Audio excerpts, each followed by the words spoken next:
Hello and welcome to the Play World Cup. My name is James, And I'm Jason. and we are bringing you playoff action from the quarterfinals. We have with you now Firemonkeys team number 2 versus Wicked Witch.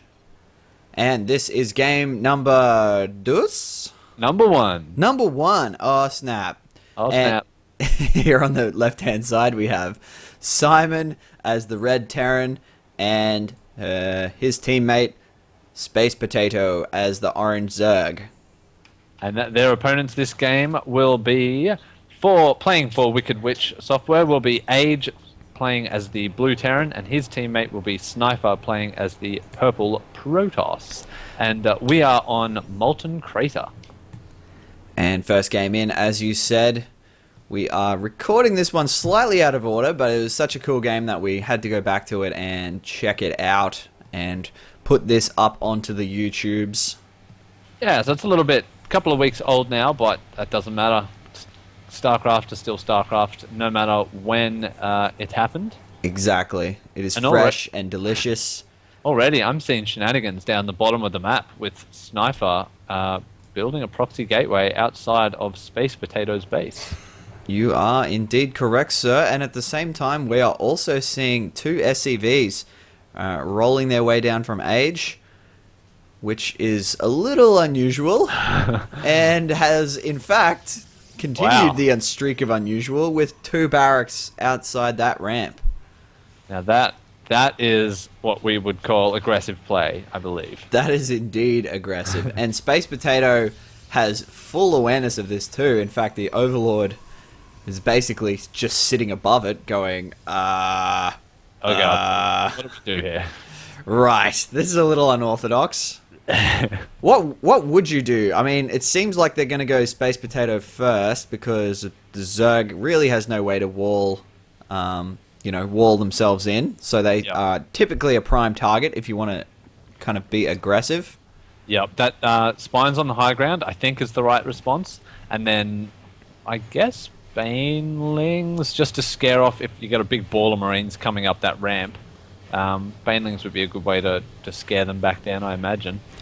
Here's what I think is kind of interesting about this as well. If they rally Marines all the way to the top of this ramp, it's actually going to be really hard for Simon to be able to help out here. Yeah, what they've actually tried to do is they have tried to wall off SpacePotato with those 2 barracks, but I think there's still a gap there. They need a supply depot or something on the right of that ramp for it to work. And now we're seeing this a bit of aggression on Simon's side, although he seems to be dealing with it pretty well at the moment. The Marauder is taking these Marines out. Yep. So for now, that aggression is going to have to back off while that Marauder exists in life. And now Zerglings are hitting Age's barracks as well. So starting a little bit of a fight back. Those 2 spine crawlers on the high ground are just out of range, but at the same time, Simon's wall has been breached by these 2 zealots. Yep, Zealots down, SCVs now being pulled to deal with this, but 2 Marauders now out on the field are probably going to be able to do enough damage to get rid of the 2, but there's more coming up the ramp now. 2 more Zealots, Marines, and now Simon looks to be in a fair bit of trouble. Yeah, this is not a good place to be in. So SpacePotato is sitting comfortably in her base with a couple of Zerglings, but is going to start working down these barracks again. So if those barracks can come down, that's going to help a lot with reducing the Marine production. But unfortunately for Simon, he's got Zealots in his mineral line. And repairing at the same time, Age is delaying those barracks going down as much as possible. Yep. And so that is in a world of hurt there for... Wow, and I think... Yeah, my call about that not being a full wall in looks to be wrong, because those Zerglings are well and truly stuck behind that barracks. Yep, you're absolutely right. There is nothing they can do there except continue to wail away on that barracks and hopefully get it down, but the Marines behind it are also going to do quite a bit of damage, and that's still not down. No, there was just too many Marines on the outside of that wall, so just killing too many Zerglings and not making it cost effective, and poor Simon's still running those SCVs away from all those Zealots in his base. Yeah, he is playing Catch Me If You Can at the moment, and unfortunately some SCVs are being caught. And there are more Marines now coming up as well, so Age is going to be able to basically trap these, and I can't see many SCVs surviving this, even if they keep dancing around. No, I think Simon's SCV days are very much numbered. Another Marauder there going down as well. And at the moment, Simon only has 5 left. He's now got 3 left. That is 3 SCVs. That is not enough to win a game, I would hazard a guess. That now down to 1. So he has 1 unit left. A single SCV left now, escaping the base. But this base is absolutely toast. He's going to have to find somewhere else to live and win.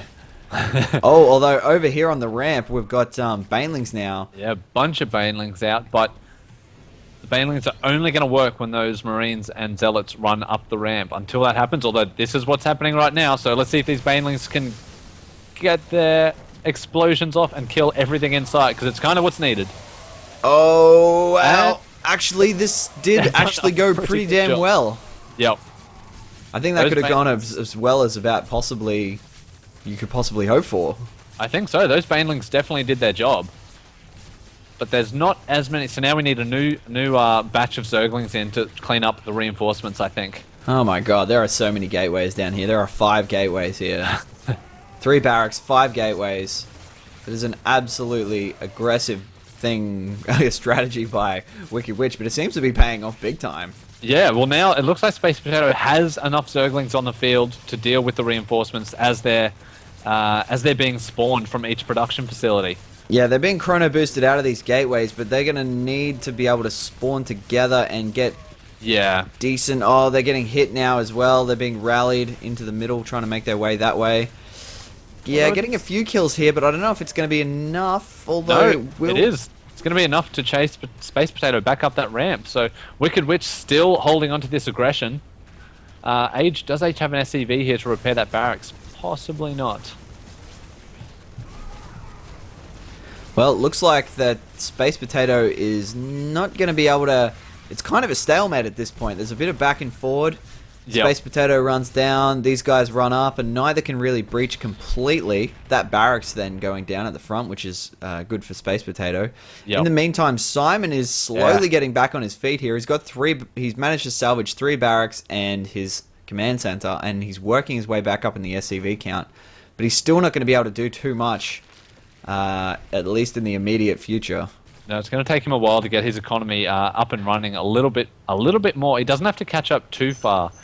In terms of Snipher and Age, both still sitting on 1 base, both with pretty minimal SCVs. So, give him another 5 minutes and he'll well and truly be caught up and back in the game. And here we go again. SpacePotato trying to be able to clear out all of this. Those Banelings, few hits there.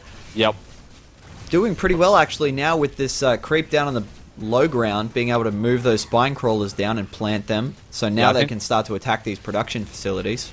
Yeah, those spine crawlers, I think, were the game changer in that fight. Just meant it wasn't just the Zerglings that Wicked Witch had to worry about anymore. It was also those static defense. But Age has found Simon's base. Yes, he has. He's done a bit of a scout, and he's got lucky here. And this bunker going down just at the wrong time. Just a very inopportune timing there. Another 30 seconds, and Simon possibly could have held this off, but not now. He's going to have to make a run for it again. Yep, and that is another SCV slaughter. Yep, he is currently at 7 SCVs, which is better than what he had before, but it's still not very good.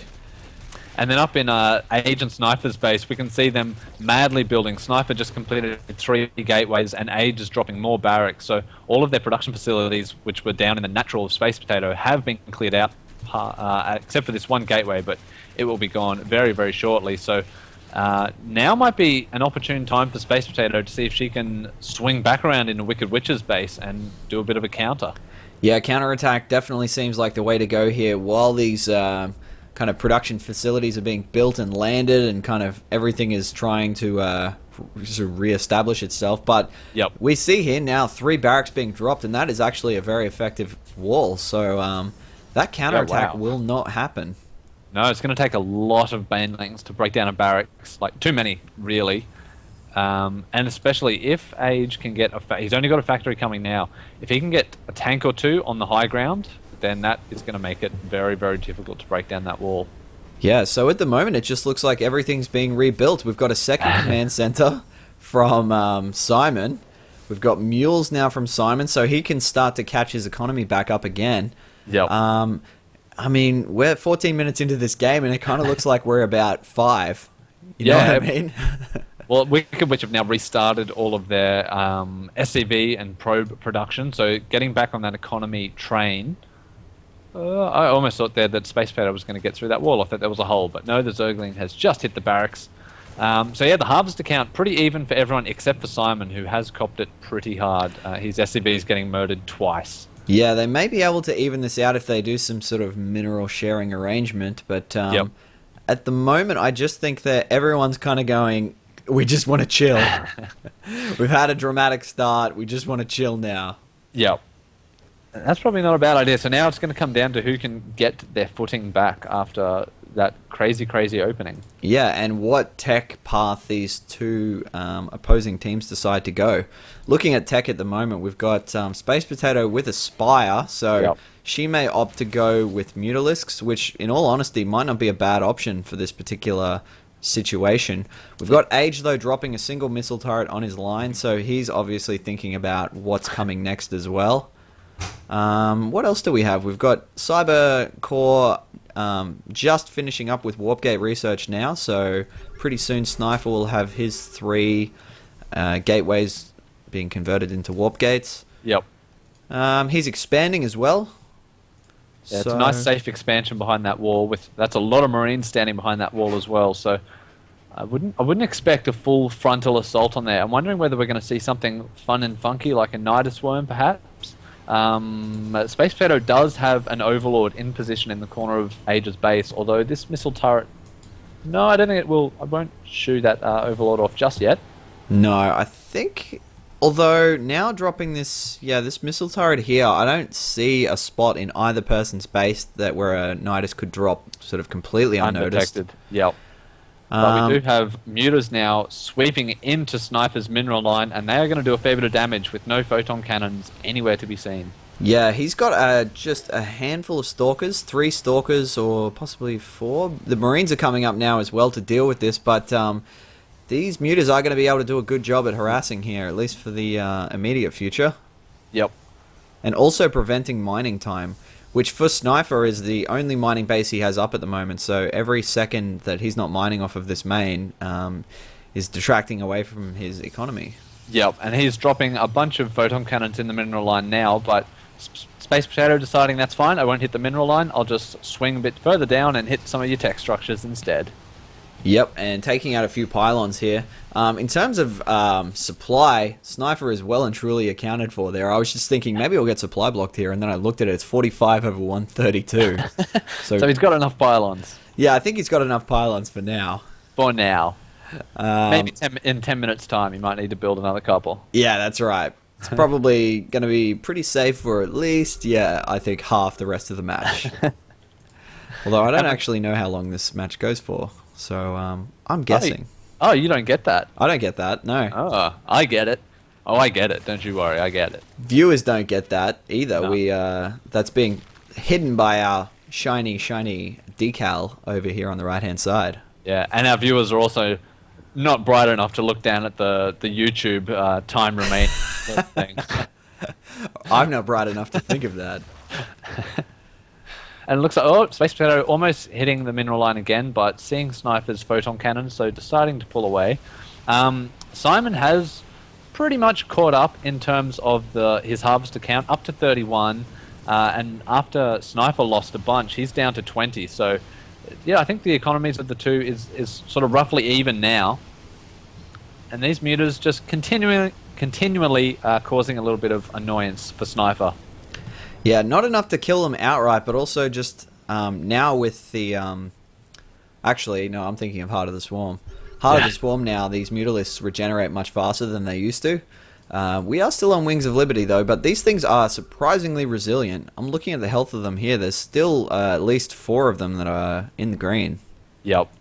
And it looks like SpacePotato was content with making 6 and not making a full-on army out of them, but just using them as tools to just harass and keep Wicked Witch back in their base. And now we see a push toward roaches from SpacePotato. We've got a handful of roaches out, 7 roaches. We're also seeing pathogen glands and, what do you call that, glial reconstitution? The fast roaches. Fast roaches. We see speedy roaches. So that is happening. So could possibly be a Ling, Baneling, Roach push, and maybe some Infestors as well. It's hard to say at this point, quite honestly. I don't really know where to go from here. What did I see? I saw one Corruptor flying around before. I've lost where it lives now. Oh, there it is, down like the bottom right corner of the map. So I don't know whether that was an accidental make or... Oh, but it is in perfect position to catch this dropship. Oh, I saw that, yeah. This dropship now snaking its way along, and it has definitely seen it, so it's coming along. But will it be able to kill it in time? No, there's a drop, preemptive drop there to try and head that off. And that Corruptor is going to go down. And the ship is going to live, though not for too much longer. Bang! So nice sort of positions of... Simon had a Marine down there as well, which originally spotted the drop, and then the Corruptor just luckily in the correct location. So that drop doing no damage at all. Now we're kind of seeing a point here where I think both teams are going to start to think about whether they need to expand or not. I just noticed SpacePotato is completely mined out at her main and has transferred all of her drones across to her natural, but really needs a two-base option here, so we'll see where that goes. But at the same time, we're also seeing Wicked Witch start to make a bit of a push here. Yeah, Aegis got a pretty scary force there moving out, but at the same time, there are a few Banelings back here in SpacePotato's base, and if she can get those into that huge Marine ball, that's going to do wonders. Yeah, it's all going to come down to how these Banelings connect, and there is a little bit of space here for this creep to be spread out where these Banelings can be nice and fast. Yep. Is Baneling speed researched? Hey, wait, here we go. I think it's on. It doesn't matter if it's research, and that's a great surround there. Those Marines copping at brutally. Oh, wow. Yeah, now I think Firemonkeys have definitely got the firepower, and the Zerglings coming in from behind. They are easily going to wipe this offensive push from Wicked Witch, wipe it out, and I think it would be smart of them to just continue the push straight into Wicked Witch's base. Yeah, I think so too. They definitely have the superior numbers now, and I'm sure they know that too. So here comes the counter push. They're going to try and make the most of this. Do Wicked Witch have enough back at home to be able to deal with this? At the moment, they've got not a lot. I don't know if they do have the numbers right at this moment to deal with this.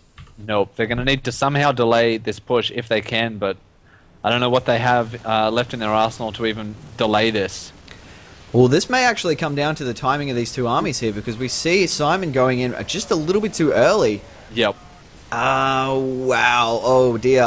Where is SpacePotato? Here she comes. In come the Roaches, in come the Mutas and the Lings. And I think, yeah, that is going to be enough. Even though, yeah, Simon unfortunately engaged both those armies by himself, but even his army was enough to take out the two armies of Wicked Witch, and that has meant that SpacePotato can now just walk into the base, and I don't think there's any stopping her units. Yeah, I don't think so either. There is just no stopping this rampage of Roaches and Lings and Mutas. I actually really like this composition because typically you, if you've managed to be able to save Mutas, you can kind of reincorporate them back into your army, and that makes just really annoying because they just kind of fly around there in the back. You don't want to prioritize kill them or anything, but they just bounce those bouncing little thingies from everywhere, and it's damn annoying when they're there. Just extra damage that you don't really need happening to your army. Exactly. So we're seeing Age be taken down at the moment, which is not a lot he can do about this. His supply is in the toilet, and we see the GGs go up there as well. Yeah, so GG's great game after a very offensive beginning, an offensive 15 minutes there by Wicked Witch, but Firemonkeys able to hold it off in the end, and then able to build up a strong enough force to win the game. I was incredibly offended. I was offended. Alright, well, should we spoil what... No, we shouldn't spoil what happens. Go and watch the other YouTube clips on this particular playoff. And we're also coming up on finals time. It is. It's final time in real time. Yeah, real time today time. Yep. But go check out the rest of the YouTube clips to see how this concludes. And thanks for watching. We'll see you next time. See you next time.